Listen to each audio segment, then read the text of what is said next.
Bonjour, je m'appelle Adrien Florian Kamgiakamto, je suis camerounais. Mon projet d'immigration a débuté en 2023 et puis j'ai fait la demande de permis d'études au Canada pour étudier en assistance à la personne à domicile et en établissement, entre autres préposés aux bénéficiaires. Vu le manque accru du personnel qu'il y avait sur le territoire, je me suis porté garant pour venir au Canada donner ma main parmi des personnes qui aident dans ce domaine. Tout s'est bien passé jusqu'à ce que j'ai eu mon permis d'études et je suis arrivé en tant qu'étudiant étranger. J'ai payé une somme de pratiquement 17 000 dollars pour mes études, sans compter le logement, sans compter la nutrition et tous les frais associés. Tout s'est bien passé. Heureusement, j'ai fini ma formation. J'ai eu une réussite. Euh, Tout a basculé lorsque j'ai fait ma demande de permis de travail post-diplôme. J'ai rempli le formulaire comme il se doit. J'ai tout fait, mais ils m'ont demandé si j'ai eu un test de français. Oui, j'ai mentionné que j'avais mon test de français. Puis, dans la liste des documents à fournir, ils ne m'ont pas mis le test de français comme document à fournir. Mais j'ai quand même mis le test de français que j'ai fait dans mon pays pour venir dans les documents. Il y a une section renseignements et autres. Donc, j'ai ajouté tous les tests, tous les documents que j'ai eu à fournir lors de mon permis d'études là-bas. Puis, 11 mois plus tard, il faut déjà savoir que le délai pour déposer un permis de travail pour diplôme, c'est 180 jours selon la loi. Je l'ai déposé pratiquement en moins de 2 semaines après mon école.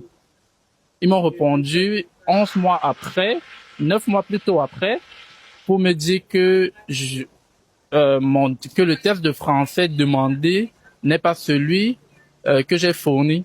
Pourtant, dans la liste des documents, on m'a pas demandé un test de français.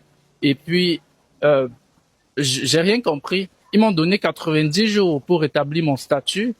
J'ai- J'étais bouleversé. Je ne pouvais plus faire des choses par moi-même. Donc, j'étais obligé de contacter une avocate, puis qui a suivi le dossier.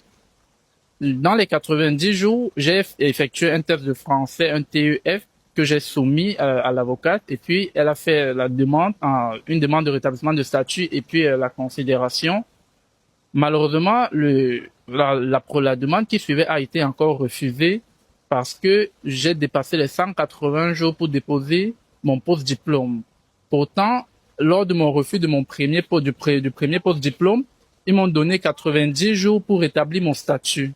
Donc, le rétablissement de statut a été refusé pour je ne sais la raison et la demande a été refusée en elle-même. Depuis pratiquement 9 mois, je travaille pas. Je vis avec mes petites économies qui sont déjà presque terminées. J'ai rempli la messagerie de l'immigration pour les informer que voilà, je peux plus payer mon loyer tout seul, je peux plus m'alimenter, je peux plus payer mes assurances, mes factures. Et puis, j'ai eu aucun retour depuis. Donc, je suis là, je connais pas ma situation, je sais pas où je vais, comment je vais faire. Je vous remercie d'avoir pris le temps de... Les amis, ça va être très important de partager cette vidéo.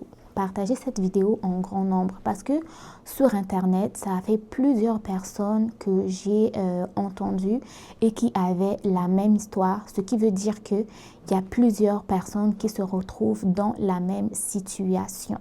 Et plusieurs personnes disent avoir contacté, envoyé des mails et des mails à IRCC, ils n'ont pas eu de réponse. Vous savez, quand on dit qu'on se repose sur les économies, sachez que les économies là ne sont pas éternelles, ils vont s'épuiser. Et si ces personnes-là n'ont pas une situation qui est réglée dans quelques jours, quelques mois à venir, ben, ça va être des personnes qui vont se retrouver dans des conditions critiques, conditions déplorables.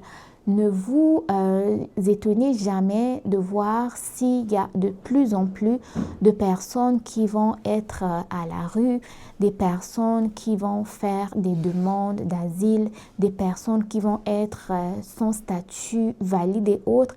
C'est parce que à la fin de la journée, lorsque ces personnes-là ne se font pas entendre ou des suivis, ben, il n'y a plus d'autres choix, d'autres solutions. Par exemple, s'il n'y a plus d'économie, qu'est-ce qu'on va faire? Ben, on va être à la rue parce qu'on n'est plus capable de payer son appartement. on n'est plus capable de s'alimenter, on va faire la manche dans la rue, on va dormir dans la rue. Si on est chanceux, on peut trouver une banque alimentaire qui va nous aider et tout. Mais si on a fait des choses comme il faut, on a soumis les dossiers comme il faut, ben, la moindre des choses, c'est tout simplement avoir une réponse, qu'elle soit positive ou négative, mais avoir une réponse. Parce que le silence là, il n'y a rien qui ronge plus que le silence, parce que tu ne sais pas en fait ce qui va se passer. Tu ne sais pas si ton dossier va être accepté ou ton dossier ne sera pas accepté. Donc, c'est un peu ça les contraintes de l'immigration en fait, parce que tu ne sais jamais si ça va être positif ou négatif. Ta main est entre les mains des agents qui traitent ton dossier. Donc, à toutes ces personnes qui sont dans cette situation, moi, je vous souhaite bon succès.